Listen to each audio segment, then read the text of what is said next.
Blog Talk Radio.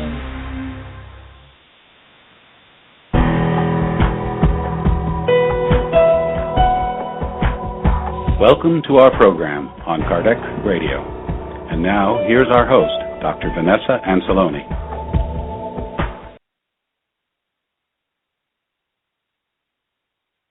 Welcome, dear listener, to Kardec Radio. We are here live from the Chantilly, Virginia studios at Kardec Radio, and we are delighted with the opportunity to talk to you about a most important matter, our life in the continuum of life, the afterlife. We are talking here today with Reverend Terri Daniel. Can you believe it? She's here with us, and we are rejoicing about it because she has a lot to share with us. Her personal and beautiful experience. She is an interfaith minister, author, hospice worker, and intuitive spiritual counselor who teaches meditation, intuition development, and after-death communication. She also has a beautiful personal experience to share with us, through which she compiled and wrote many different books. Books that can be very, very inspirational, uplifting, life-transforming, A Swan in Heaven, Embracing Death, Grief Street, and many, many more. We have many websites to guide you so you can get more information about Reverend Terri Daniel. Afterlifeawareness.com is one of them. You also can go to the conference that she has been organizing, and this is going to be the 5th conference on the Afterlife Awareness. It's the original Afterlife Awareness Conference. The website is www.afterlifeconference.com, and the upcoming conference is going to happen in Norfolk, Virginia, between June 4th and the 7th of 2015. The program is just fascinating. We have Dr. Raymond Moody Jr. as one of the presenters, John Holland as another one, and many, many more, including the very Reverend Terri Daniel. And she is going to talk about not only her personal experience, but matters that are currently being discussed around the United States and the world, like assisted suicide, and also Halloween, because we just celebrated Halloween yesterday, and we want to know more. What is it actually all about? Is there another way of, thinking about Halloween and celebrating it, if I may say this way? Well, Reverend Terri Daniel is going to tell you this and much more to us, and you can talk to her directly by either logging on blogtalkradio.com/Kardec Radio, and through our chat room, you can send your comments and suggestions or questions for the program today. If you're listening to this live, if you're listening to this on demand after we finish the program, you can always send your comment, question, suggestion through the website of Kardec Radio, kardecradio.com. We have a contact form through which you can ask your questions, and if they are to Reverend Daniel, we're going to forward it to her. If you want to do this live, we have a line for you to call in, a guest calling line. It's 858-769-4705, and she'll be also here to answer to your questions. Right now, dear listener, we want to share with you that these afterlife experiences in Kardec's books, especially in the book Heaven and Hell, though it's a very suggestive title, I would say, flip the first page, the cover page, and go to the cases. The dialogues between Kardec through the mediums of his time and the many, many spirits who came to share with us what happens in the afterlife. It's quite interesting, fascinating as well. You can buy them at ediceiofamerica.com, EDICEI of America.com. Right now, we want to kickstart the program by streaming to you a message that came through the medium, Chico Xavier, the renowned spiritist medium. In around the world, he brought to us more than 400 books, all through the mediumistic abilities of his. And one of them brought this very message we're going to stream to you, which you can find in the book Among Brothers of Other Lands. He brought this message while he was visiting the United States in 1965. After this, Reverend Terri Daniel, I don't know why I keep asking, I keep saying Dr. Reverend Daniel, but for us, she is an expert in the field and she has a lot to share with us. So this message is Life After Life.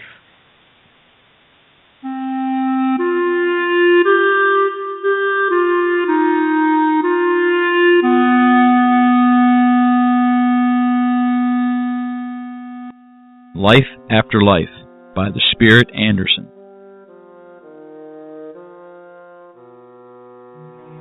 Not all persons are given the wisdom, but all do have the gift to testify through the love to each other in our daily experiences.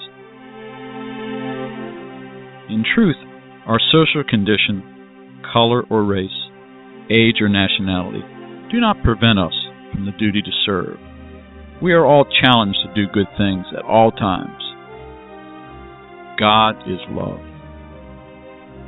Nobody is all good and nobody is all bad. Each of us is self-centered on a course of development to reach a higher plane of activities. God has enshrined His divine attributes within us. As one goes higher, evolution is expressed by word, equilibrium, love, and light. Let us be progressive with Jesus. How can we do this? Service first. Spiritual refinement is man's soul experience, life after life, over and over again. Our present awareness extends over an extended period of the past. The area of experience varies from man to man. Each man only exists in the place for which he has fitted himself. Nobody can evade that which is in his own consciousness. Actually, there is no death. As we live in our earthly body, our life continues in the beyond, according to our thought. Therefore, we come back to the physical world through rebirth, to conquer perfection, till we get complete command of our impulses and functions. Marvel not that I said unto thee, ye must be born again.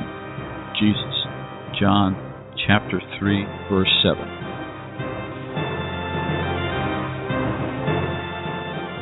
This message is from the book Among Brothers of Other Lands. It was received by the medium Valdo Vieira while traveling in New York City with the medium Chico Xavier on July 7, 1965.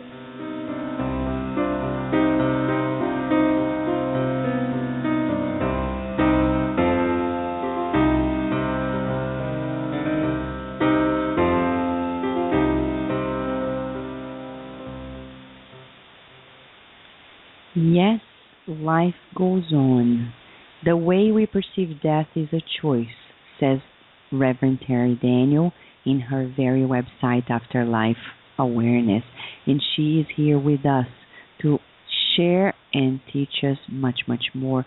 Thank you so much, Reverend Daniel, for being with us today at Kardec Radio. Thank you. Thank you so much for having me. It's fascinating how you dealt with your personal experience on death regarding your son and how it transformed everything else in your life from what we came to know.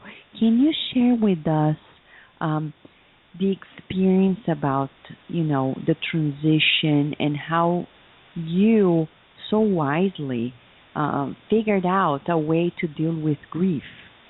in regards to the death of your son?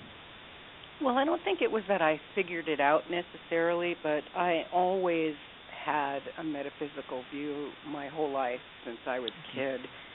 So when my son was diagnosed with a life-threatening illness when he was 10 years old, my reaction was very different than what might be typical. I didn't beg God to take it back or to save him. I very quickly went to a place where I thought, oh, this is interesting. What does this mean? What does this mean that this particular journey has come into our life right now? Of course I was sad and heartbroken about the thought of not spending my whole life with him in the physical, but my metaphysical understanding overruled that.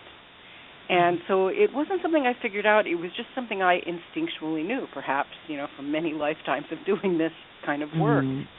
So as his disease progressed and he was losing his abilities to think and walk and talk and his cognitive skills were diminishing, I realized that I needed to teach him about death in a positive way that would not scare him. Mm. So because I realized he was a 10-year-old kid in America, and his ideas about death were based in what he saw on television or in movies or video games, and it was all violent and scary and horrible, and I thought, wow, I don't want him to be afraid. I don't want him to have these thoughts. So I started researching death in other religious traditions and other cultures and introduced him to that and read him books about Native American views and Buddhist views and everything I could get my hands on. Mm. And in the process, I became very interested in the topic and taught him to imagine other worlds of peace and expansion.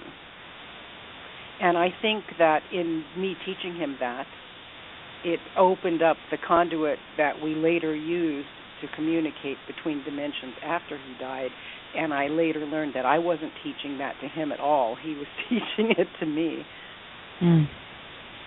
Wow, that's fascinating. And the reason why I emphasize the wonderful way you dealt with it is because I know from being a psychologist that many parents who experience similar issues, often they don't know, first, they don't know how to deal with it. Second, they don't know how to lead their children into, a better understanding of what's happening to them and calming them down and transitioning them to the other reality with greater ease. And later, after death and discarnation, their lives sometimes are paralyzed. They get stuck emotionally. I know parents who had children who died very early on in their lives, and 30 years went by and they're still rewinding the tape. They're still rewinding the tape and saying that, their lives stopped at that very day. I am so glad to hear you say that, because that is really my focus right now, is working with people who are rewinding that tape. And that's what my newest book, Turning the Corner on Grief Street, is all about. And it's really based on the experiences I've had with grieving parents who 20 years later still refer to themselves as grieving parents and still embrace kind of infantile notions and fantasies of, I will never forgive until my son is brought back to me. And, and they're angry still, and it's so sad because they were never given the tools to work through this loss in a conscious way, and we're really missing that in our culture, not just because of our religious doctrines and lack of meaningful ritual, but because of all the other things that are tied up in facing death, especially the unwillingness to face death. But there's so many levels on which we can address this. Ritual is really important. So we have a ritual of having a funeral. That's pretty much it. Yeah. Maybe someone will take the ashes and throw them out at sea. But it's very limited and very narrow, And if we could teach grieving people to do things like create an altar, like they do in so many cultures, In China, when somebody dies, they have an altar in the house for a year. With a picture of the person, they put money on it and food. It's a way of keeping the person alive emotionally. So there's so much missing in this culture, and this is why people suffer like this, because they're only looking at it in three-dimensional reality and aren't looking at it. And it's so paradoxical, right, Reverend Daniel, because at the same time people deny the continuity, but they also keep, the grieving alive, as if they never move on. So they keep also the person alive, and at the same time they deny that life goes on. So it's really crazy at times and can be very conflicting. And when people are in conflict, they cannot really move on. And I see relationships between husband and wife who have, gone through the loss, quote unquote, the loss of their children, and it impacted so greatly in their relationship that they got divorced, or they still are married. They're still married, but their relationship is still, put on hold because of that experience they didn't know how to deal with. Have you seen such experiences as well as a grief counselor? Yeah. I mean, absolutely. And it's statistically shown that 50% of marriages break up after the death of a child. So we actually have, statistics on that. That's how true that is. Wow. There's blame. So let's just look at blame briefly as one thing. I know a woman who was in a car accident with her child, and the child died, and she lived. And, of course, the husband blamed her, and they got divorced. Just using that one example of blame. Or the child drowns in the swimming pool because the mom took her attention off him for just a minute, and, the dad will blame the mom forever.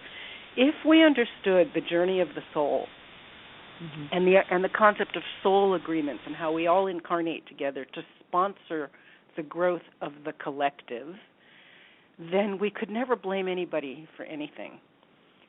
And, this is a very, very high metaphysical concept, kind of like what the Course in Miracles teaches, is that at a very advanced level of understanding, there are no others in the universe.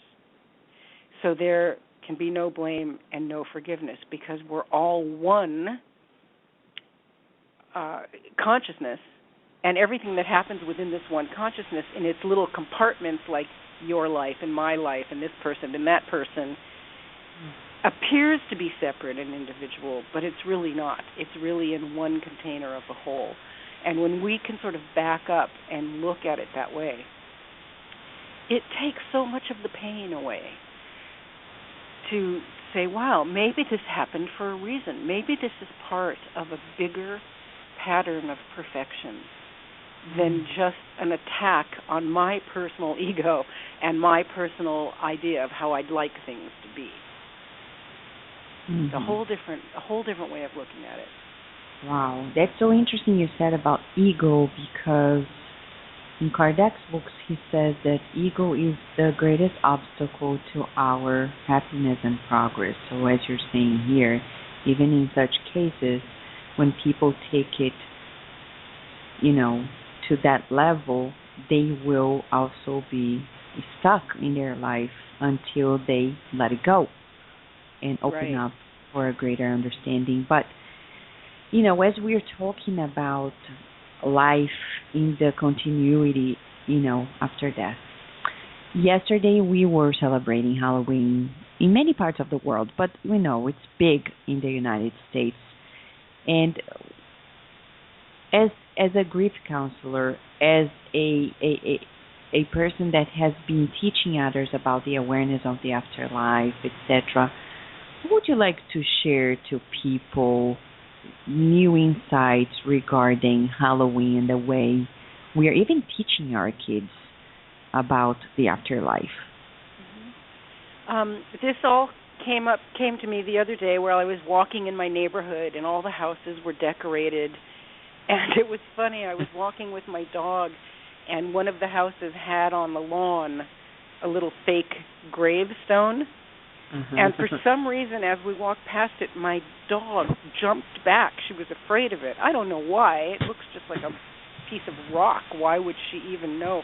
But there was like something energetically about it that scared my dog. And I started thinking about, I wonder if she was picking up on the energy of fear that surrounds all the Halloween decorations. So I started thinking about, what are the decorations? Ugly old witch, blood-dripping cobwebs, skeleton hands reaching up from under the ground. This is what I saw in my neighborhood. And I started thinking, this teaches children, it raises a generation of adults that grow up with these scary, fearful images about death. So all of us, in America anyway, I can't speak for any place else, grew up with this kind of stuff in Halloween, and it's supposed to be scary, and there are no beautiful, positive images about death. And why not? Because the real origin of Halloween is based on an ancient Celtic tradition, which is actually celebrated today, November 1st, called Samhain, where they believed that on this day every year the veil was thin and the dead people could come back and forth between the dimensions at will. And it was a beautiful celebration where we'd welcome them and we'd give them food and we'd have celebrations and altars. And why did it get ugly? Why did it get scary? Why aren't the Halloween images angels and rainbows and light and freedom? Interesting question. And maybe, certainly in the Celtic tradition, they're not dark, scary images. In fact, I'm having a class over here tomorrow taught by a pagan priestess who's going to be talking to us all about this. So I will know a lot more tomorrow. Oh, that's fascinating. We totally agree. And I think it's all about teaching the new generation. If we can begin with the new generation, we can change things much more solidly for the future generations as well. So we also need to ask you about the fact that you have been teaching people about the afterlife. As you talked about, the workshop you're going to have there. You have bigger conferences like the annual conference that you have been having on afterlife awareness. Would you please kindly share with us the idea behind it, how it began, and the plan for 2015? Yes, interesting. This really speaks to what we were talking about earlier. So it began in 2010 when my book A Swan in Heaven came out. Actually, it had been out for a while. There's a national bereavement group that has a conference every year. It's for bereaved parents. And their conference was coming to my own city. And so I sent a proposal to be a speaker there about, telling my story about my child who died and the after-death communication we are capable of having. Well, they replied with this nasty letter saying, we do not allow people to discuss this sort of thing. It's very upsetting to the parents in our group. Oh, wow. And we absolutely don't allow this. And I was shocked. I couldn't believe it. So I started looking around and talking to other people I knew who were teaching this material, and I found out that this group was notorious for rejecting teachers who talk about after-death communication, many of whom were very well-known and had big-selling books, and I couldn't believe, and we all got together and started talking and said, they won't let us talk at that conference. Maybe we should start our own. So that's how it started.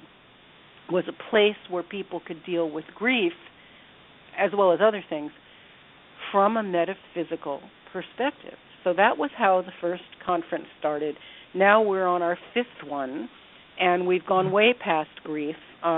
We do have a component for grief, of course, and it's all based on what we were talking about earlier about, a higher way of understanding grief. But we've also put in a lot of other content. We, for the last 3 years, have had shamans come in and lead us in journeying, through meditation to the different realms, and also teaching us ceremonies and rituals for working with death and grief.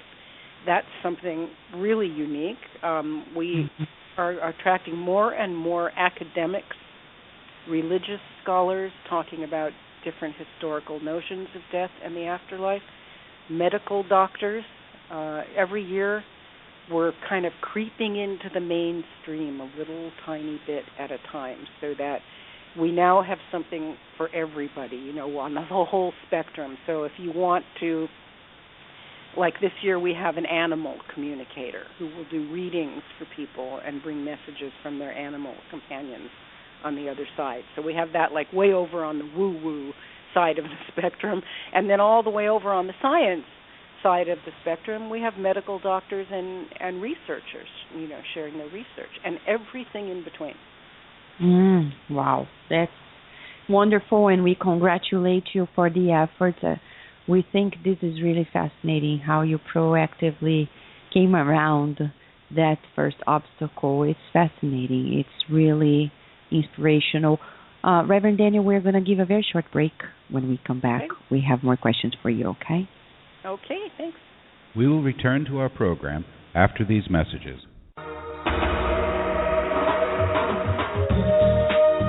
Getting to the Light, Spiritist Therapy for Discarnate Spirits is a small book that offers guidance to Spiritist practitioners and Spiritist counselors. Purchase your copy at www.ssbaltimore.org.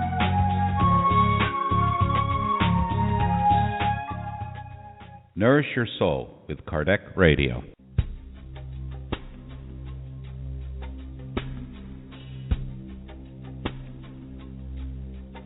If you missed out on a previous shows, no worries. We have an on-demand section of all previous shows and interviews. Go to our website at www.kardecradio.com. Spread the word. Kardec Radio, to learn more about Spiritism. Help prevent suicide by reading and sharing these books with others. 2 great books are available to help in this Kardec Radio campaign to prevent suicide. Suicide, All You Need to Know, by the international Spiritist speaker Richard Simonetti. You can buy your copy at www.roundtablepublishing-uk.com. Also, Memoirs of a Suicide by the medium Yvonne Pereda. Buy your copy today at www.ediceiofamerica.com.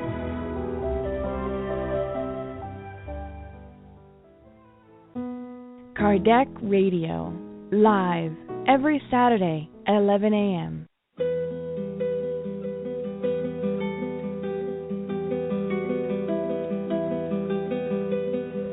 Kardec Radio now offers more programs during the week and weekends. Every Wednesday at 5 p.m. Eastern Standard Time, you can follow the beautiful program God at Home with Francisca Kranz and the British Spiritist community. They will brighten your days by doing a God at Home meeting wherever you are in the world, while teaching you how to do the same in your own home with your family and friends. Every Thursday at 7:30 p.m. Eastern Standard Time, you will hear incredibly inspirational Spiritist talks directly broadcasted by Spiritist Network. They will be true educational moments to carry out to immortality. Every Saturday, live interviews, Bridging Health and Spiritism with the host Dr. Vanessa Anceloni.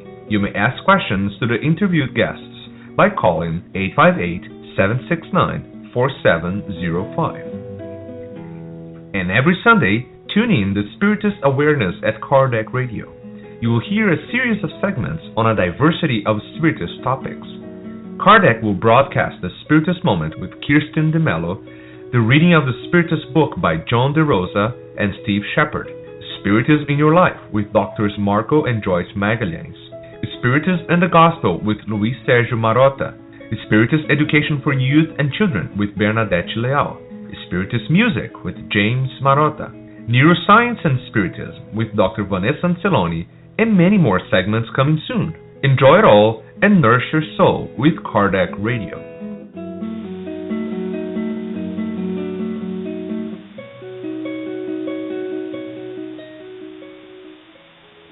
And now we return to our program.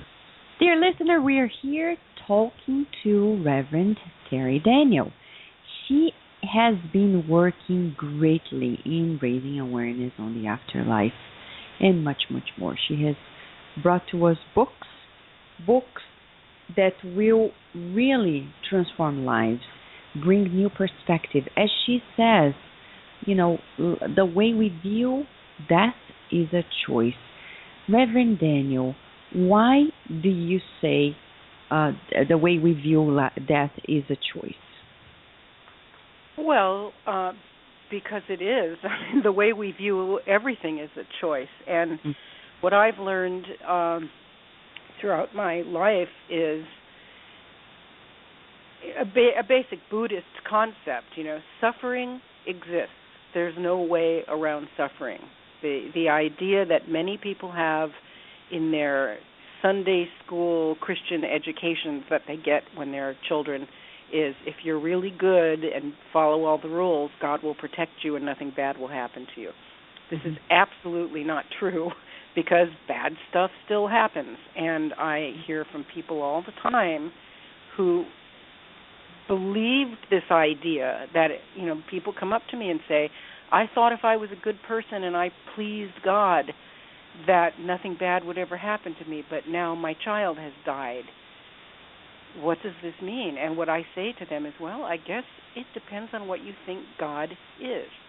If you think God is a protective father or mother, that will protect you if you follow his rules to the letter, the Old Testament God, then you're going to be really disappointed because you won't be protected.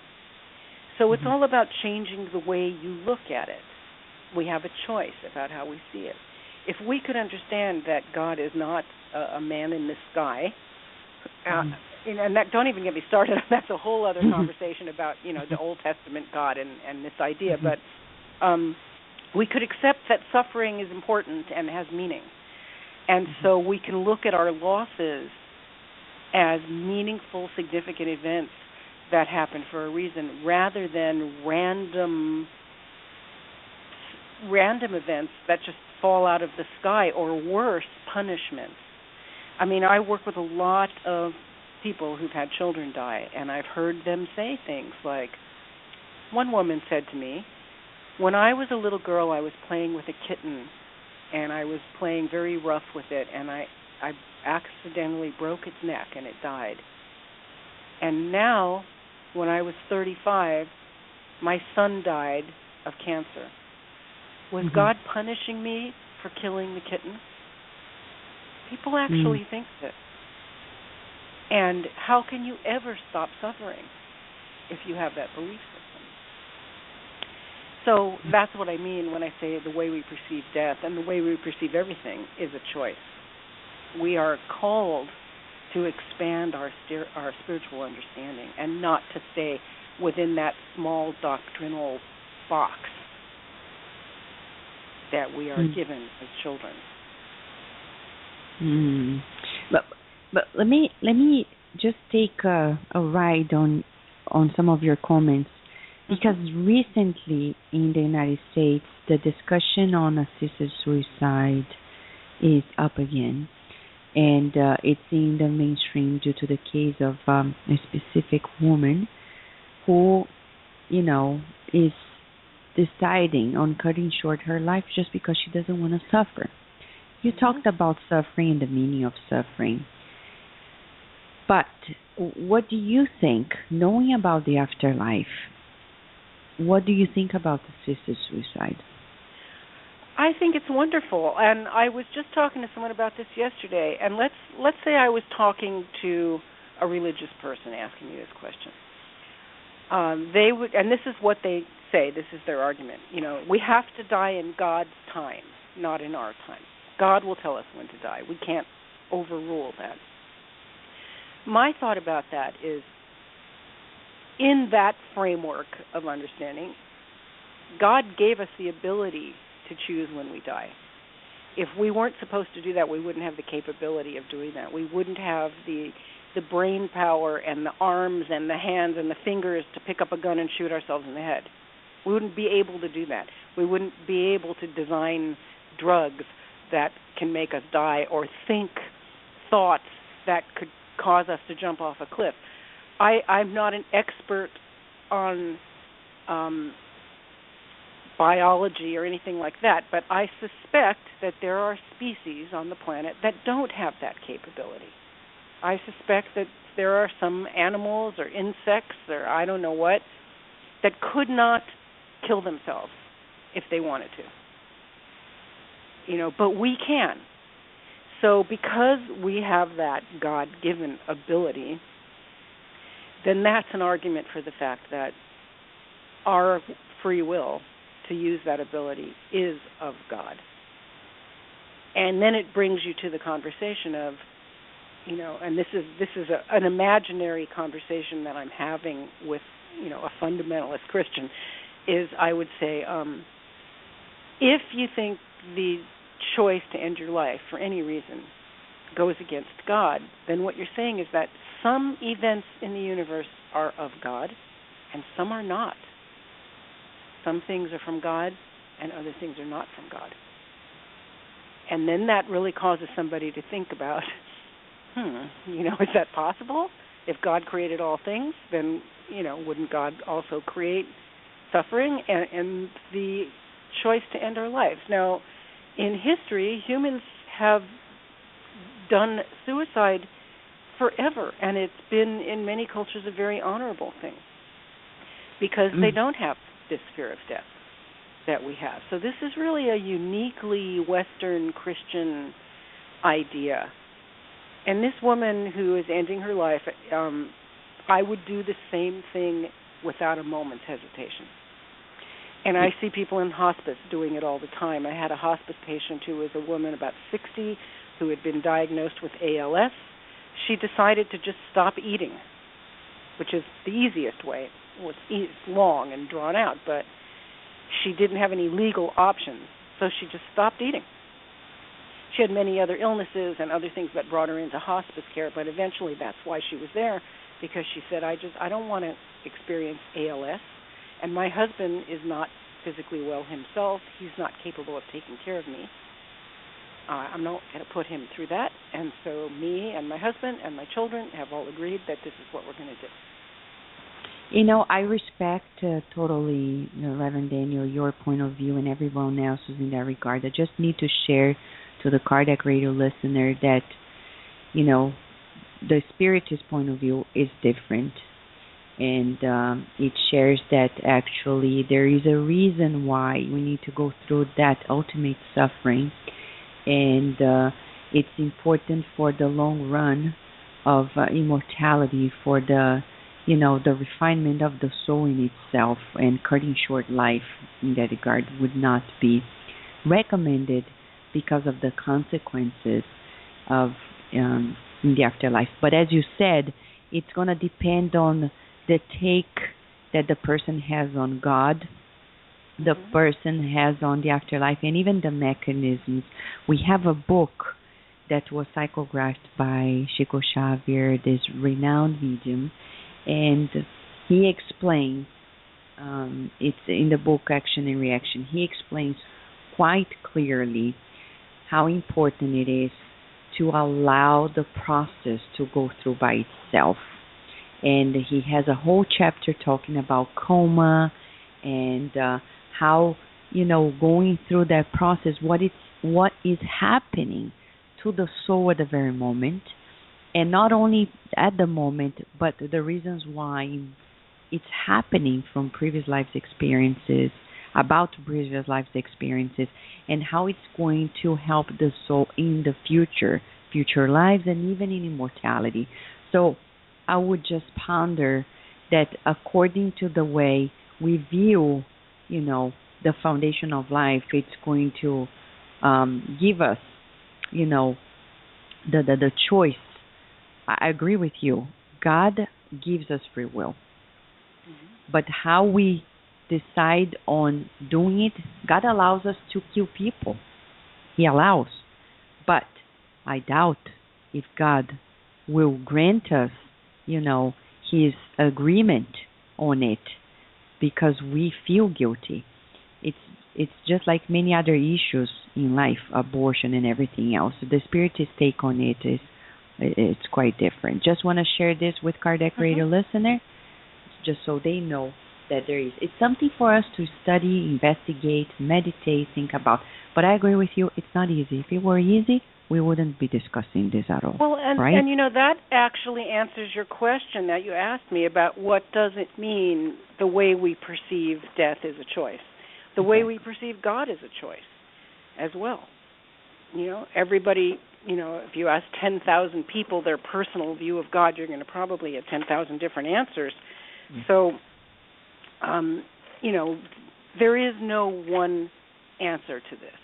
But I also think that everybody's life plan has a particular purpose, and for some the purpose is to go through that experience of coma and caregiving and resuscitation and degeneration and, whatever. And then for other people, whatever their soul's plan is and the agreement with their soul families is to go through the experience of choosing death. Both choices are legitimate. And Reverend Daniel, when you talk about choice, one of the main reasons why I asked you to share your point of view on it is because I came across people who say they're spiritual or spiritist. They know about the afterlife, the continuity, etc. But when you talk to them about that, I'll never forget, I was giving a talk about it in a spiritist center, and a woman in the audience said, I was giving a talk about preparation for death, and she was like, please don't tell me about death. And then we started laughing, everyone, even her. And I was like, how come we're not going to talk about death? Well, we're in a spiritist center. Death for us is just a gateway to the continuity of life. And she was like, oh, but I'm so afraid of it. I don't want to think about it. So it's so interesting how even people who think they're spiritual or who claim to be spiritual, they are caught up in this fear of death. So interesting. This is something I had learned this year in marketing the conference. This year I hired a marketing consultant for the first time, and he had connections to a lot of the New Age groups and people that I had not really reached out to before. And these were, groups of people. I don't know how to, I would just, for the lack of a better term, I would just call them New Age devotees, New Age followers. The same, people that, yoga and healthy eating, and I can't even explain it, but it's that particular niche of people. And I was so surprised when I found that marketing to that group, where we'd send newsletters out to 100,000 people, we got no response at all. And I learned, this is so interesting, and I was amazed. What I discovered was that particular demographic group, and I still don't know what to name that group, is afraid of death, because the whole thing of like yoga and being a vegan and thinking positive, law of attraction, I realized is kind of a weird sort of form of avoiding death.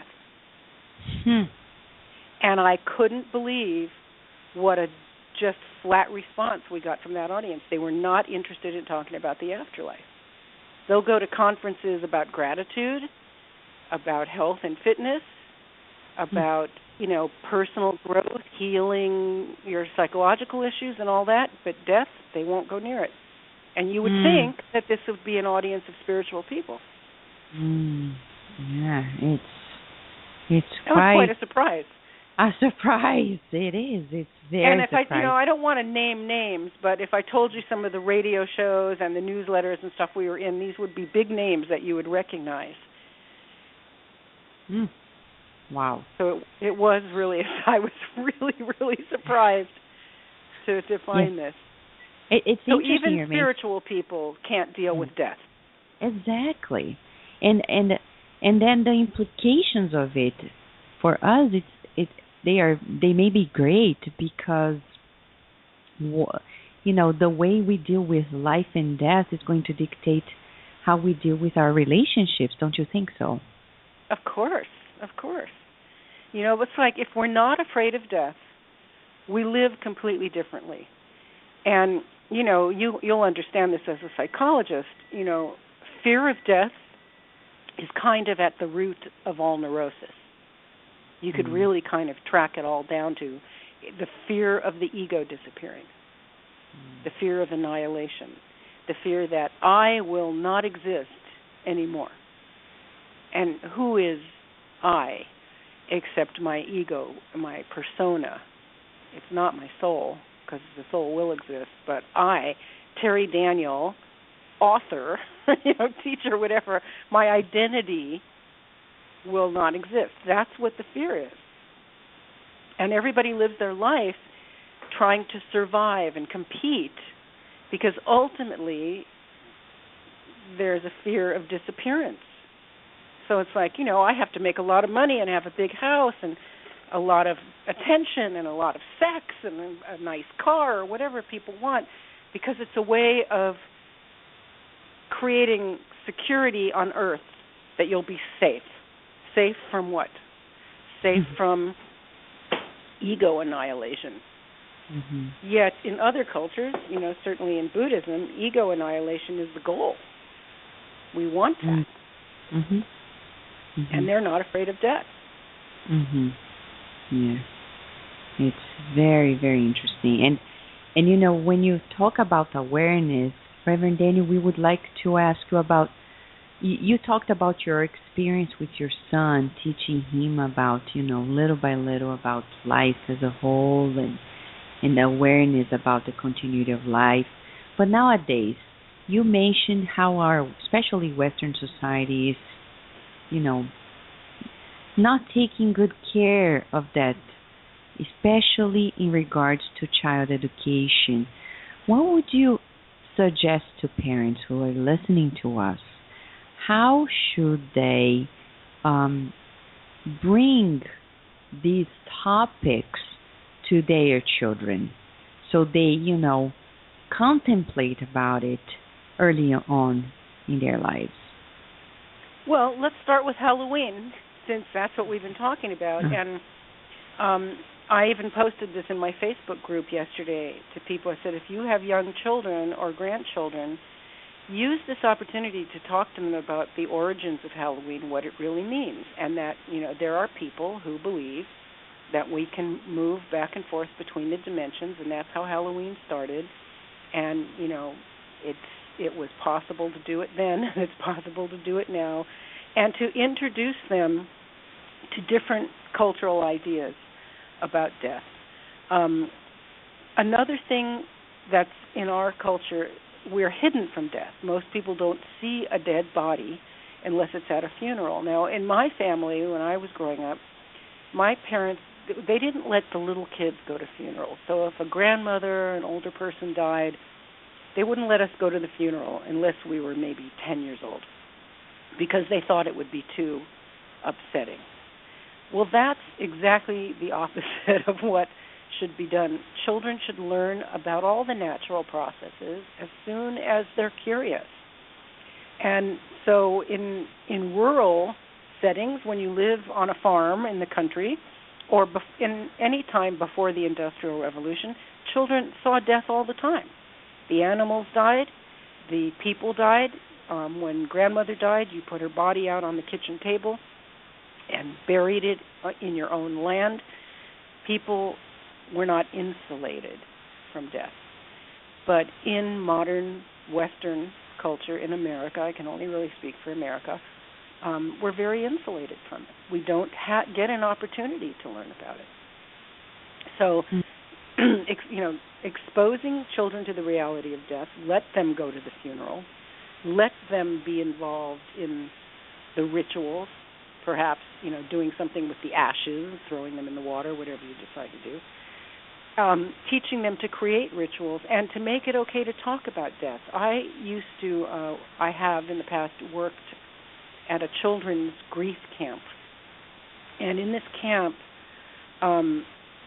these children, most of them had lost parents, and they were between 5 and 11 years old. And what we would find at this camp is that no one had let the kids talk about it at home. And the camp was often the first chance the kids had to discuss their experiences. And they were terrible experiences. One little boy told me about, I'll spare the gruesome details, but, his mother, who was extremely mentally ill, shot herself in front of him when he was 5. And then another little boy, his father committed suicide, and nobody explained to him what that means or how he died, and he never knew exactly how his father died. He told me this story. He was 8 years old, that he went door to door in his neighborhood and knocked on his neighbors' doors, asking the neighbors to please tell him what happened to his father. How did my father die? He was a very precocious 8-year-old, because the families won't talk about it. So that's where you start with children. Be honest, tell them the truth. They can handle the truth way better than we can. Wow. That's very important for us to consider these suggestions. Reverend Daniel, we have a lot to learn from you, and we would like to share with listeners about, you have several websites. You have Daniel Direct, you have Afterlife Conference, you have the Swan in Heaven, you have Terri, the very Afterlife. I do have a lot of them. Yeah, and that's great, because the more, the better for all of us. What would you like to share with Kardec Radio listener as your final comment for today? Well, before I do that, I just want to say that if people want to go to a website, the one I would want them to go to right now would be afterlifeconference.com. Okay. So that's the one we want to kind of spread the word about. And my final comment is, there's nothing to be afraid of. There's no judgment in the universe. Everything happens for a reason. Everything is interconnected. And part of, I love this phrase, pattern of perfection.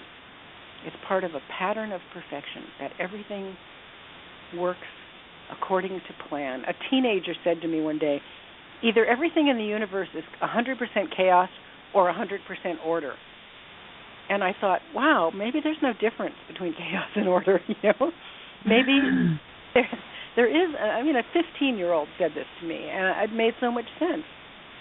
There's order in the seeming chaos. Mm-hmm. And, don't be afraid to question your beliefs. Mm-hmm. A crisis of faith is a good thing. It's something we want to happen, because that's how we grow. Do you know who Bishop Shelby Spong is? Mm-hmm.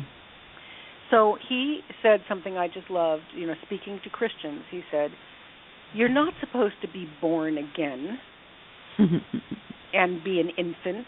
You're supposed to grow up. That's what the quest is about. So that would be my favorite thought to leave with everybody. Yes, and that's right. We have really to grow up.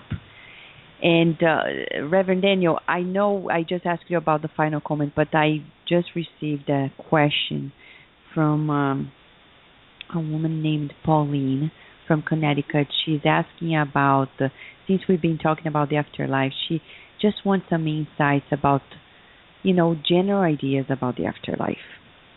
She asked, is it pretty much like Earth? It's pretty much like whatever you need it to be. And it's different for everybody. So much of our experience especially our experience on Earth, is projection. And so if you study the ancient funerary literature, like the Tibetan Book of the Dead, the Egyptian Book of the Dead, there's this whole description of what happens when you get to the other side. There's a process, an entry process.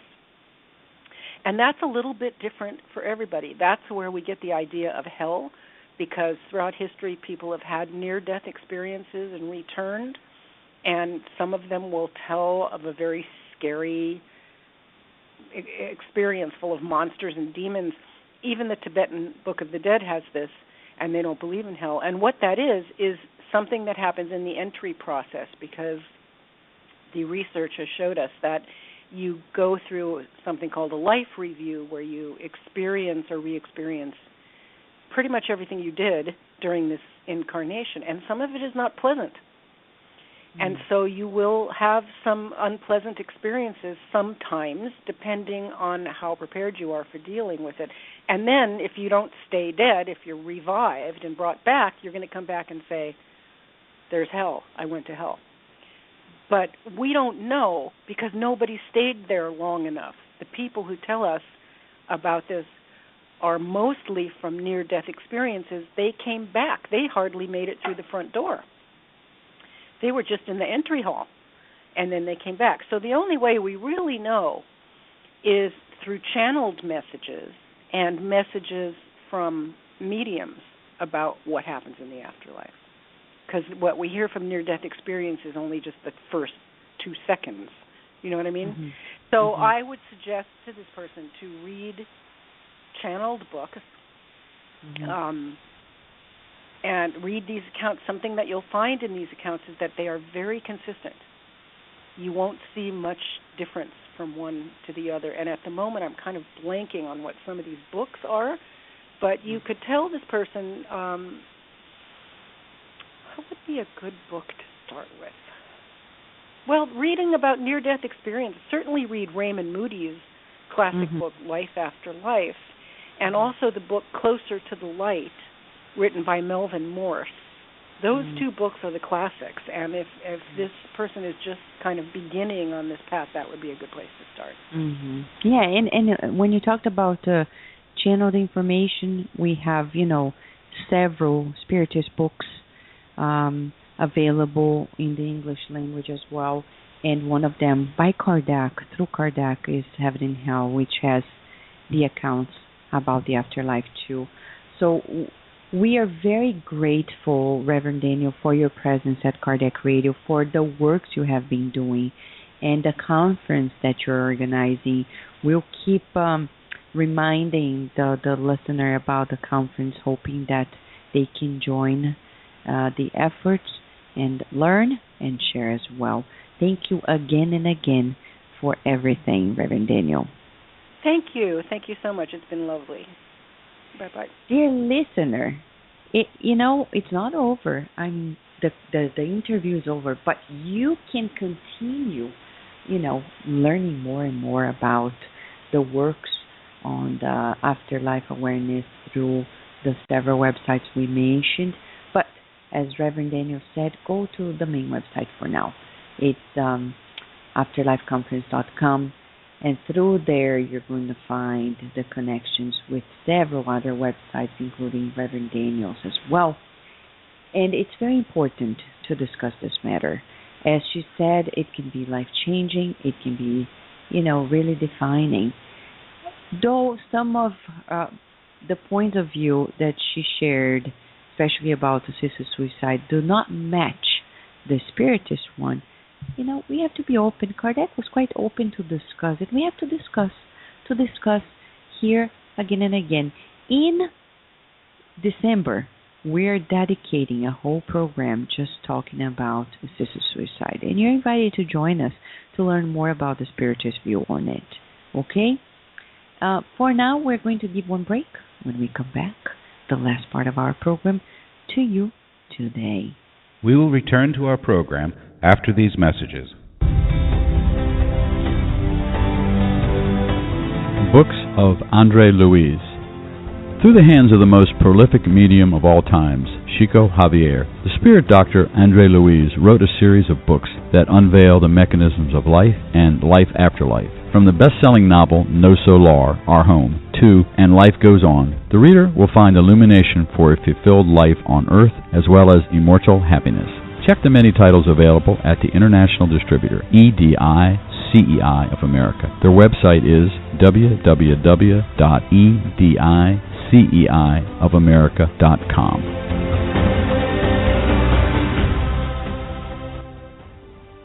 Spread the word. Kardec Radio, to learn more about Spiritism. Spiritist Network, your gateway to on-demand Spiritist videos. www.spiritistnetwork.com.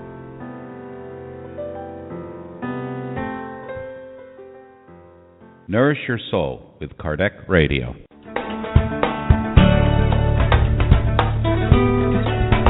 Traveling to another country? Immigrating elsewhere? Prepare yourself by reading the book Among Brothers of Other Lands, in which several loving and wise spirits wrote through the hands of Chico Xavier and Waldo Vieira, telling all of us the tips and hints of a successful transition to a new land.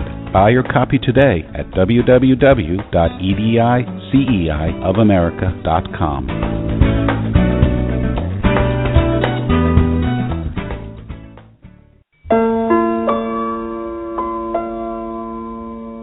Do you want Spiritist books for your children?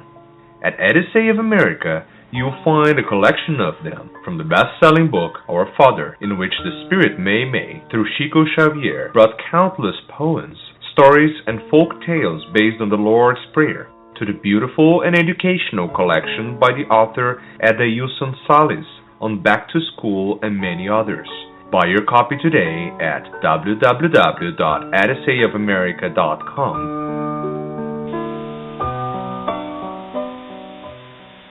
And now we return to our program. Dear listener, in a message by Emmanuel through Chico Xavier, in a book that is yet to be translated in Portuguese, it's titled Roteiro. It talks about life in the beyond, and it says, in the kingdom of life beyond death, there is no miracle. Each intelligence will only reach the values and images that he or she generated. No one will live in a situation that he cannot conceive. In our capacity of self-projection, we will create our own limitations. Those who are deceased will keep themselves focused on their own interests. Thus, the ones who are addicted will continue to search for the satisfaction of their addiction. Some discarnate intelligences will communicate with some mediumistic instruments. The inhabitants of other spheres search in the world for those who sympathize, who they are alike, and the incarnate minds will accept the visit of those entities to which they are in affinity. The need of the gospel, however, comes to edify the spiritist phenomena, and it is unpostponable. The good news brings to us a blessed world, bringing peace and understanding, love and elevation to all those who are in need to understand about death. This and much more, dear listener, reveals the way Spiritism understands about the afterlife. The afterlife is a continuity of what we have created here. We're not going to be changed out of the blue just because the physical body is recycling in the soil of the earth. So, what do we need to do to prepare ourselves for a better transition? Well, it is to lead our lives doing what we want us to receive as well. Give what we want to receive. Do what we want others to do unto us. The golden rule is certainly the best way to go for us to prepare for this continuity of life. Because after all, when death comes by, nothing changes, just the body perishes, everything else continues. We don't become angels or demons. We are just whom we have been, but with an opportunity to redress mistakes by thinking about it, as Kardec says in the book Heaven and Hell, by repenting about the mistakes we have committed and asking for opportunities to redress, to redeem ourselves. But this is in a very beautiful, loving, uplifting way. There is no external judgment. There is just an inner evaluation, inevitably, because the laws of life are in our minds. How about if at this very moment, wherever you are in the world, join us to say a prayer? Why do we pray at every Kardec Radio, at the end of every Kardec Radio interview? Because it's an effort, a collective effort, to join our hearts and share the blessings we have been receiving throughout the whole program, because we're not alone. Each and every program is guided by superior forces, superior spirits who want us to really progress, and we start our progress by also opening our minds, enlightening ourselves. So how about joining us right now for a prayerful moment?